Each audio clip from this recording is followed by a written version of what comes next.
আপনারা দেখছেন ST world news. আমরা চলি সময়ের সাথে।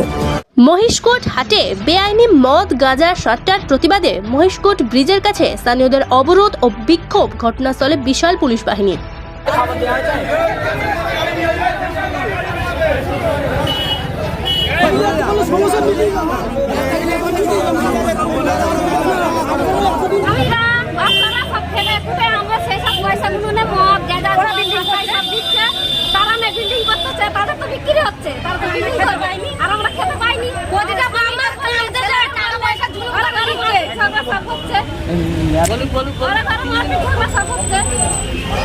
দক্ষিণ 24 পরগনার বিষ্ণুপুর থানার অন্তর্গত মহিষকোট হাটের ভিতরে দীর্ঘদিন ধরে চলছে প্রকাশ্যে বেআইনি মদ গাঁজা সাট্টার দোকান।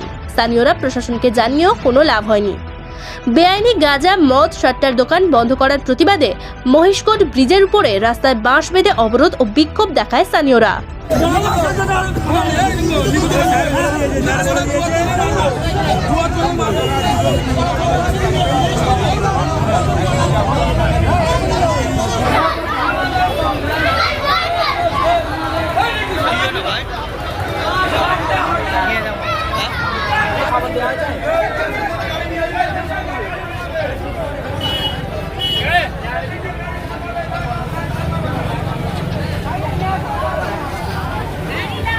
আমাদের এখানে গাঁজা মদ এত অত্যাচার হচ্ছে, বাচ্চা শিশুরা গাঁজা খাচ্ছে।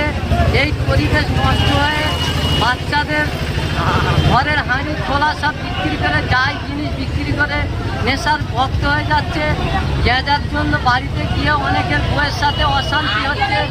বউ চলে গেছে বাপের বাড়ি, গাঁজা খেয়ে সংসার চালাতে পারছি না।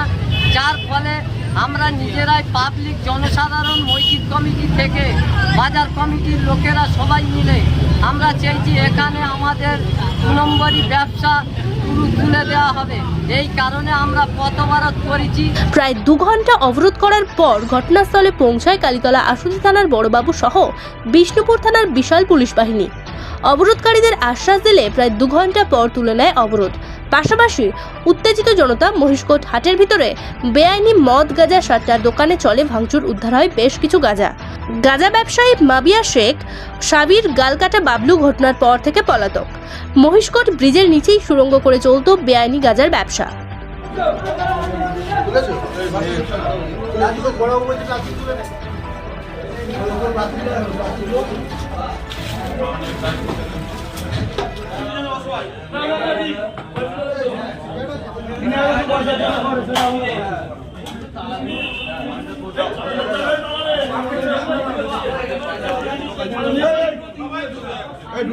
ঢুকবে না কেউ ঢুকবে না স্যার।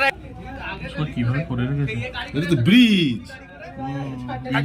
দীর্ঘদিন ধরে গাঁজা মদ জুয়া চলেই যাচ্ছে। বাবারা তো যা হয়েছে ফিরে বাচ্চারাও হয়ে যাচ্ছে। বাচ্চাদের কাছ থেকে বড়রা চাঁদা নিচ্ছে, নিয়ে কিনে নিয়ে বাচ্চাদেরকে খাওয়াচ্ছে। বাচ্চারা রোজগার করে একটা বাম্মার হাতে দেয় না, নিজেদের জীবনযাপন ভালো করে করছে না, তারাও মৃত্যুর দিকে এগিয়ে যাচ্ছে। তাহলে এইটাকে তুলতে হবে, এটা বন্ধ করতে হবে। আর যেহেতু বারণ করি আমরা বারবার, আপনারা দেখতে চলুন, ওখানে মাজার আছে, মাজারের পিছনে বসে বসে এইভাবে বাচ্চাদেরকে নিয়ে নেশা করায়।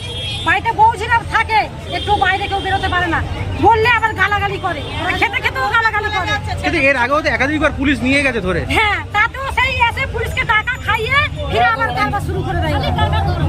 ওরা একবার করে পুলিশের আন্ডারে যাবে, আবার সেখানে টাকা দেবে, আবার এসে কারবার শুরু করে। ছেলেদের সব জানে, ছোট থেকে বড় থেকে বাচ্চা থেকে সব থেকে কোন জায়গায় বিক্রি হয়। টাকা পয়সা জুলুম করে নেবে। বিষ্ণুপুর থেকে তপন কুমার দাসের রিপোর্ট, এসডি ওয়ার্ল্ড নিউজ। নতুন খবরের আপডেট পেতে আমাদের চ্যানেলটি সাবস্ক্রাইব করুন এবং বেল আইকনটি প্রেস করুন।